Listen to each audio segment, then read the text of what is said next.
to the UIAAA Connection podcast. GoFan and VNN are proud to be the exclusive sponsor of the UIAAA Connection. Now a combined company, GoFan and VNN provide a seamless integration for digital ticketing and athletic websites.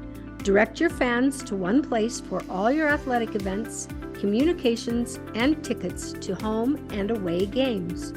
Thank you to GoFan and VNN for their exclusive sponsorship of the UIAAA Connection. Welcome back to another edition of the UIAAA Connection. I'm your host, Mark Hutch-Hunter. Today we have as our special guest, Darin Jenkins, the principal and athletic director at Tabiona High School. Welcome to the podcast, Darin. Hey, thank you, Hutch, for having me. Let's have you begin by sharing with our audience, both here in the U.S. and internationally, where you grew up, where you went to school, your first job, etc. Well, I grew up in a small town in Idaho. I went to a small town of Bancroft, which is, anybody that knows Idaho, it's about 50 miles east of Pocatello. And so just a really small town. The town of the high school was North Gym. It's about the size of, well, I graduated with 22 kids, and 2 of those were foreign exchange students. So it was a really small town. My journey there was kind of started out in farming. You know, I like to think about my life with the 4 F's: faith, family, football, and farming. That's how I like to look at myself. And there you go. And that's how I grew up. I love those 4 things, and I'm a member of the Church of Jesus Christ of Latter-day Saints. Grew up, went on a mission to Illinois, where I loved everything about that as well. My first job was I started working on a farm when I was about 8 years old. My best friend's dad owned a farm, and I started going out there when I was 8 years old. And some of my best life lessons were learned out there on the farm, and learned the life of hard knocks. You know, but those are the lessons that got me the greatest value in my sporting career as well. You know, the things I learned on the farm related back to football. And of course, in a small town, you have to do everything. I played basketball because that's what you did in the wintertime. It wasn't my passion, but I played basketball because that's what you did. In fact, my coach always told me when I was on the ball team, there was me and my friend. We were about the same size, and he says, "Darin, you have 5 fouls in the first half. Jason, you have 5 fouls in the second half. Use them wisely." So we were kind of the intimidators, I guess, on the basketball court, because I wasn't that great at basketball. I loved the sport, but I was kind of an intimidator more than that. So that's kind of my background. Like I say, the school was really small. We played 8-player football, which was it's a fast game. It's fun to watch if you have never watched 8-player football. Back in the day, we called 8-man football and get away with it, but not player. So when are you going to institute to 8-player football at Tabby? You know, we tried a couple years ago. We just didn't have the boys. You know, our right now we have about 14 boys in the whole high school that play sports, and we just don't have the boys, and not all of them will play football. You know, so. Sure. Let me ask you a follow-up just to show you my ignorance of the state of Idaho geography. So east of Pocatello, I'm thinking Lava Hot Springs. Lava and Soda Springs, fairly close to that. Right between the two. Okay. All right. Perfect. Yep. And so talk about in a small town, what kind of opportunities you had for youth sports. Obviously, you played at the high school all the time, but did they have, or did you have to travel to Soda or Lava to play, or even into Pocatello? So in my younger years, we had a baseball team, and we traveled to Soda, and we played in the Soda League. But that only lasted like my kindergarten, first and second grade years. Other than that, we didn't really have a lot of youth sports in the small town. I think mainly because the farming industry, so summertime was on the farm. We didn't worry about sports during the summer. You worried about working on the farm. We worried about working on the farm and having a little fun that way, I guess.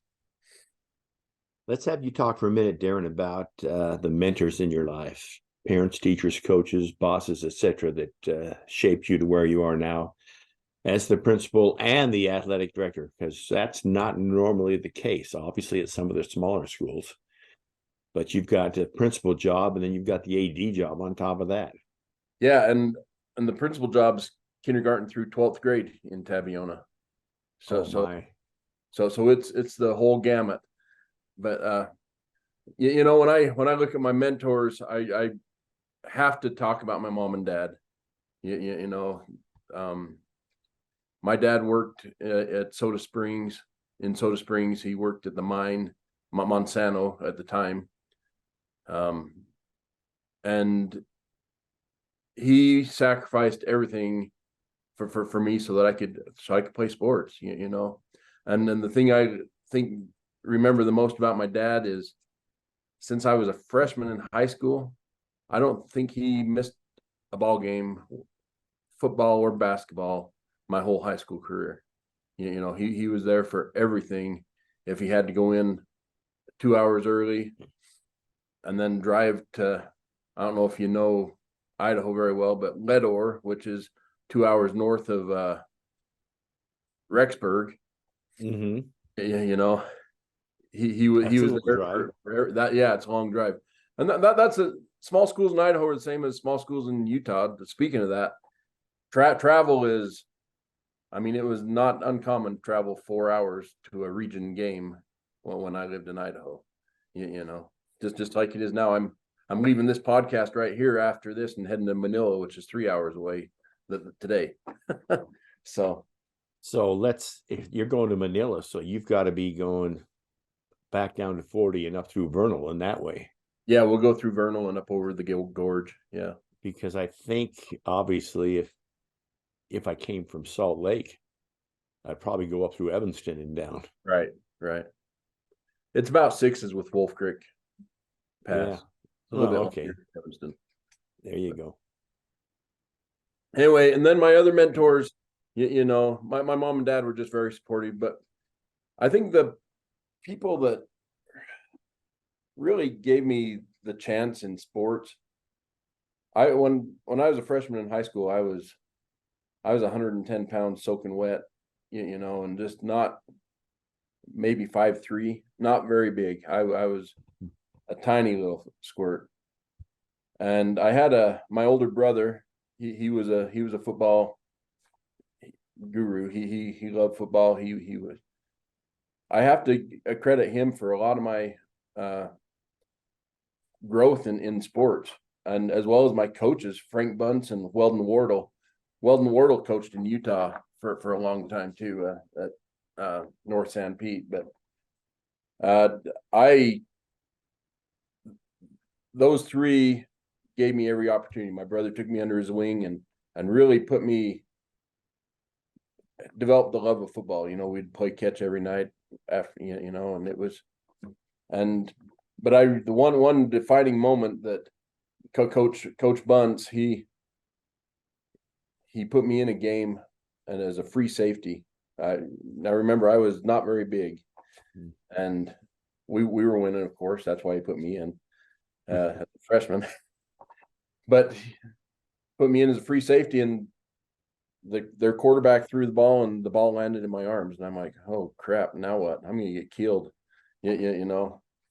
And just the belief from my coach that I could be on the field being that small really made me want to be a little bit better. From that time on, it was easy for me to get up and go to the weight room with my older brother at 5:30 in the morning and really put in the extra effort. By the time I was a sophomore, I was playing quite a bit more. By the time I was a junior, I was starting on the varsity team. Those are the defining moments. I had an opportunity at that time. I kind of wanted to quit football. I didn't think I was built for it. I didn't think I was. I thought I was. I didn't think I was going to grow. I mean, I was 5'3" and 110 pounds. This was not a football body at the time. Yeah. But my coaches believed in me, and I think that's the biggest part of our job as athletic administrators and coaches is to believe in people, and just really understand the underdog. One thing that I've learned in my career, and it comes from my mentors, is never give up on the underdog, because you never know what they're going to be. And I've seen that multiple times in my life, in Tabiona as well as in my high school career. You never know what kids are going to develop into. Yeah, and so you can't give up on any kid just because they might not have played youth sports, or they might not have competed in AAU, or we've had some great athletes come out of my school here in Tabiona that when they were freshmen, they were like me. They were terrible, in basketball. But by the time they were seniors, they were a contributing asset to the teams. So That's incredible. Let me ask you a follow-up. You mentioned Veldon Wardle as one of your mentors. Is it the same guy that finished his career as principal up at Weber High? What, Weldon Wardle? Yeah. No, I'm not positive about that. Well, I'm just thinking it's kind of a unique name, and I know Ted Peterson, one of our former presidents of the UIAAA, when he was at Weber before he retired, and that was his principal. Huh. Said he was very supportive, so I'm just wondering if it's the same guy. So it could be. I kind of lost track of him. He was at North San Pete for a while, and then he went to JUAB, and okay. I lost track of him there. I saw him a couple years ago. He was retired, but I saw him a couple years ago at the state baseball playoffs. There you go. All right, let me ask you a little bit of a personal question. Darin, what's your biggest failure or disappointment in life, and what did you learn from it? This is the question that kept me up all night last night, Hutch. I because I was thinking about this. I think relationships, and allowing pride in my life to ruin some of those relationships, with key people in my life. I think that's probably my biggest failure. And an example of that, I'm very competitive. Football's one of those things made me very competitive. And when you become a dad, life changes, And I remember on 2 occasions where I got after a coach over stupid stuff. One was playing time in a junior high game, and what one was the coach got after my daughter in the locker room after a game in Manila, and I kind of was frustrated, and I got after a coach, for on those 2 occasions. And because I got after the coach and wasn't nice about it, my pride, my dad bod got in the way, I guess. And I ruined some relationships. I'm working on mending them, that's been 10, 15 years ago. Yeah. But it's hard to rebuild the relationships once they're gone. And it's the same with kids. You know, if we yell at kids and we don't look out for their needs, it's hard to build that trust back with our kids. And so I think that's my biggest failure, is the couple times that I've let my pride get in the way of maintaining solid relationships. A couple of those people that I ruined some relationships with were my very best friends at the time. You know, I was the one I was serving in an elders quorum presidency with. Wow. And it didn't end well. So that's some great insight. Thanks so much for sharing that. Let's talk for a minute about your background in education, because I'm guessing you just didn't come out of school and automatically become the principal at Tabby. There had to be some build up, or possibly some time at another school. Yeah. So I have my education is my parents were heavy in education. In fact, I have five siblings plus myself, and every one of us have college degrees.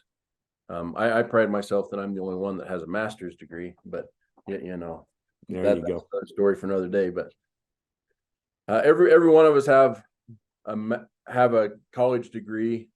I went to Rick's College. I was gonna get a degree in sports medicine, and I was actually gonna, coming from a small school, there wasn't a lot of opportunity back then to get scholarships to play sports. So I was gonna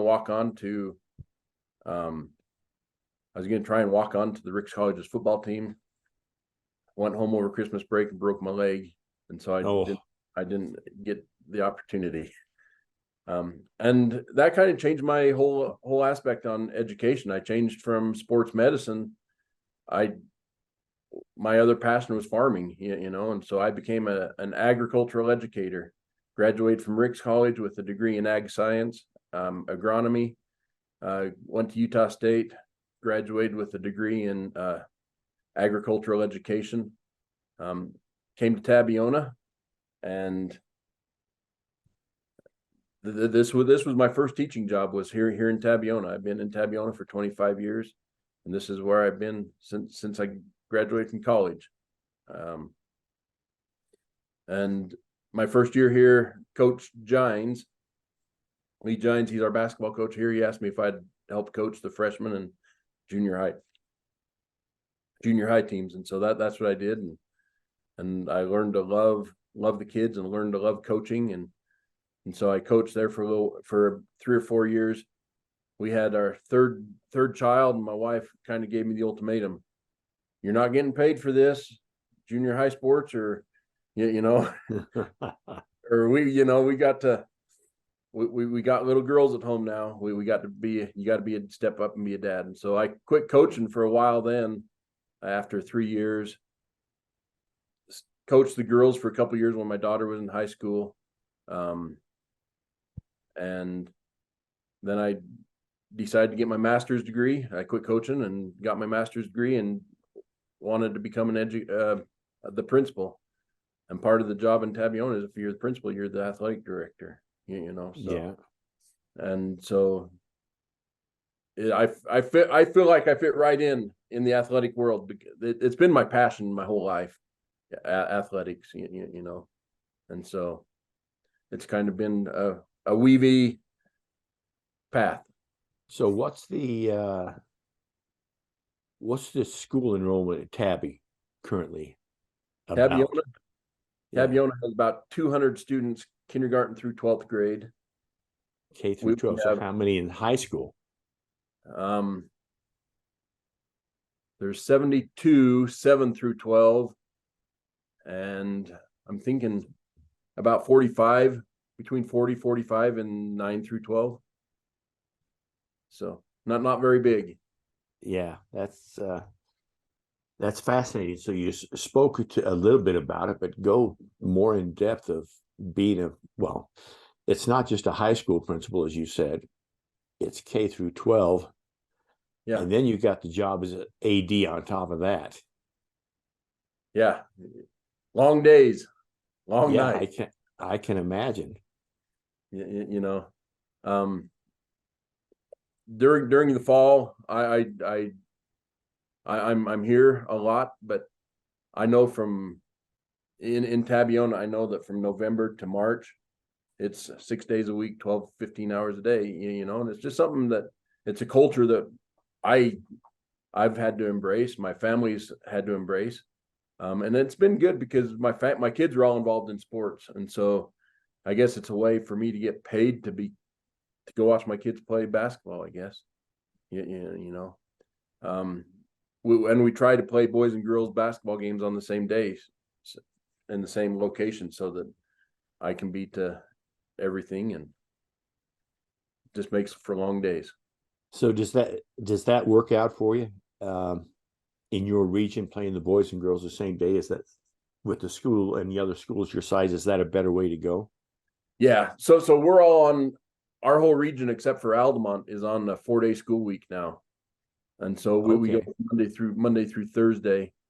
And we're pretty conscientious that we don't play away games, that we're gonna have to leave school during the school week. So we tried not to, well, we don't leave school. I've got a game tonight in Duchesne, a volleyball game. We're not leaving until 3:30 to go to the game. The games just start late if we travel 30 miles. You know, so everybody in the region's on 4-day school week, and so it works good for everybody. Fridays and Saturdays are our sports days. Yeah, well, that's, if you have as much travel as you have, that would be a smart thing to do. Let me ask you about the job of athletic administrator and how it's changed. So how long have you been the principal AD? What, 8, 10 years now, or is it 8 years? I started the fall of 2015, so 8 years, starting my 9th year here as athletic director. It hasn't been all roses, I can tell you that. You know, I've had some struggles, lots of kicks in the pants that have really yeah, that have helped define me a little bit. And that some of those that go back to those relationships that I sure. talked about earlier. Let's have you talk for a minute about your journey with the UIAAA. You've always been, well, not one of, really one of the more supportive principals. And I know that it's different in your case because your AD is you. But there are so many principals out there that are at odds with their AD or don't embrace their AD. And so talk about your journey with the UIAAA, the times you've been able to come to the conference, talk about how great it is for the principals to become involved. You know, that's an interesting question. I used to think, it's just another $180 out of my pocket. You know, I don't know that I need to pay that. And is it really worth it? And Philip Bertosh, who's another one of my mentors, he's a CAA as well. He's our human resource director, and he caught me about 4 years ago, and he says, Darin, you really need to go to the UIAAA conference with me. And he says, right now you're an RAA, you're registered, but that doesn't mean anything. We really need to get you CAA certified. And so he talked me into going to the conference, and I have to admit, that first conference I went to, I took one of those law classes, and I was like, oh, I think I'm out. You know, Yeah. but, the UIAAA, because of those classes, because of the classes that are offered by the NIAAA, and I think that it's made it easier to want to stay in the profession. You know, the first law class you take, it scares you, but as you get into it, I think that it helps you understand and wants to know. I know that there's someone there that's got my back, I guess, in case something does go awry. And so I'm in complete support. The conference in St. George has been phenomenal the last couple of years. I would encourage anybody that wants to be wants to further their education to go to that conference, but because there are a lot of breakout sessions and the classes are just phenomenal.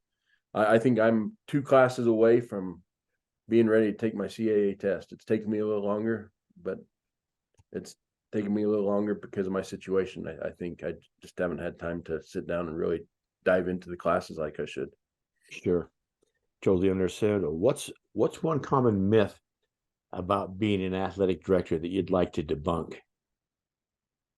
That it's easy and all fun and game. You know, it's just having the opportunity to go watch football games or watch basketball. It's a lot deeper than that. The mental, I know people are probably tired of hearing the mental aspect of athletes and coaches, but that's a huge part of it now. Helping kids overcome their fears and helping kids want to do their very best work is a huge aspect of it, and it's not easy. In fact, at our school, we've implemented an advocacy hour for that purpose alone. You know, we're with our kids for 20 minutes a day, and we've set up an advocate for every kid for 20 minutes a day to just spend time with those kids and help them want to do their very best in schoolwork as well as in their athletic adventures. You know, and then you have parents and coaches and everything on top of that you have to deal with. It's not as easy and not all fun like everybody says. It makes you want to believe. That's some great insight. Thanks so much for that. Darin, what's the favorite part of your job? Being with the kids. You know, I go into practices and I can joke around with the kids. I think that's the best part. While watching the kids and helping the kids succeed, I can't tell you enough how much I love kids, and just they're just watching. I guess looking back on my life, I was that kid that had a choice to make whether I was going to quit or keep going, and that's kind of how I've looked at my job as an AD. Am I helping these kids want to quit or keep going? You know, is the underdog going to make it, or do I just say, look, coach doesn't like you, you might as well just quit? Or do I encourage him and make him into the man or woman or that they deserve to be? You know, because every kid, sports is a defining factor in a lot of kids' lives, especially in a small school. You know, other schools have band and other extracurricular activities. We have sports, and so it's a defining factor for a lot of kids. Excellent. I'm going to finish with a couple of questions, but before I do, I'm going to go with a question that's not on the script, and I want you to. Well, it's not a bad question. I want you to, and because you and I have talked about this, and I had been to Tabby before, coming the other way, but I went over Wolf Creek, and I talked to you about all my years as a kid. It was always a dirt road. Now it's paved. Yeah. But I stopped and had a burger at the Hannah Hilton, and my goodness, this was, well, I guess it was Labor Day weekend, but this place was packed. I mean, is that like the biggest restaurant in the valley in the I call it the Tri-City area. They're not that big of cities, but that's I've talked to other people. They say, "Oh yeah, the Hannah Hilton. I've been there." So, how famous is that restaurant? Well, we have two restaurants in the Tabiona Valley. We have the Sagebrush Cafe, and we have the Hannah Hilton, and they're both pretty good. You know, and Highway 35 is a main route for everybody. Likes to bring their pedal bikes or their motorcycles, and they go on rides. So summer gets crazy around here. Late Labor Day, Memorial Day, 4th of July. It's I think everybody from Salt Lake moves to Tabiona. Yeah, so it's good for the economy. So next time I'm up there, I'm gonna have to stay at eat at the Sagebrush. Is Yeah, what you're yeah. telling me. Just come right down by the school here in Tabiona and eat at the Sagebrush. That they make a good burger too. That's awesome. All right, let's finish with a couple of questions. The first being this: you've got Darin's 2 suggestions for a brand new athletic administrator. They need to follow your suggestions in order to become successful. What would your 2 suggestions be? My first suggestion would be be proactive. Don't wait for opportunities to come to you. Don't wait for troubles to happen. Look for ways to fix problems before they become a problem. Be proactive in your job. Look for ways to help students. Look for ways to help coaches. Not wait for the issues there. The second one is just kind of what my whole podcast has been about today, is build positive relationships with coaches and athletes. If you build those, in my position especially, if you build those positive relationships with the athletes on the sports field, it makes discipline in the classroom and everywhere else so much easier. So I'd make sure that positive relationships is where it's at. 2 great suggestions. Thanks so much for sharing that. We'll finish with this. Darin, what question should I have asked you that I failed to ask you? Oh, probably the one defining moment that kind of helped me decide that I was going to be successful in life. Okay, and so I'll let you expand on that. You'll let me expand on that. Okay, remember I was a farm boy. I went to a family reunion, but I told my boss I changed a lot of hand lines when I was younger. And I told my boss, I'll be back and I'll move the hand lines in the morning. And well, I didn't come back to change the hand lines. And I got back about 10:30 in the morning and he was out there changing the hand lines. And I started walking through the field all smug. I was a cool teenage boy, 15 years old. And I'll never forget this. He says, and he yelled across the field at me. He says, you have a choice to make. You can be successful or you can walk out of this field right now. Meaning you let me down, basically he fired me on the spot because I didn't hold up to my end of the agreement. And I think that was the defining moment as I made the choice to stay and help him move those hand lines.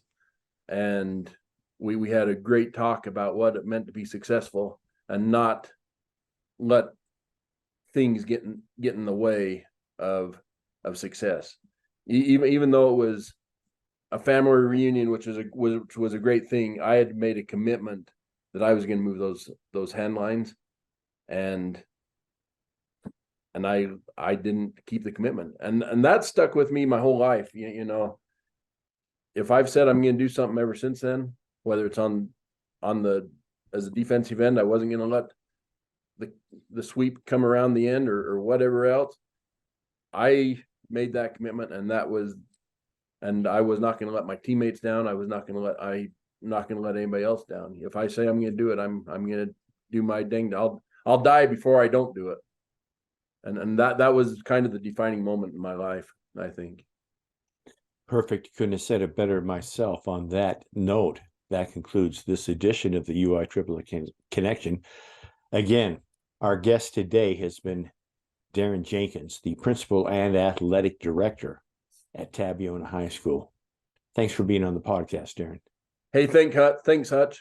Look forward to sitting by you again at EC meeting. The EC, good. Yep. For our listeners, we hope you tune in again next week for another edition of the UIAAA Connection.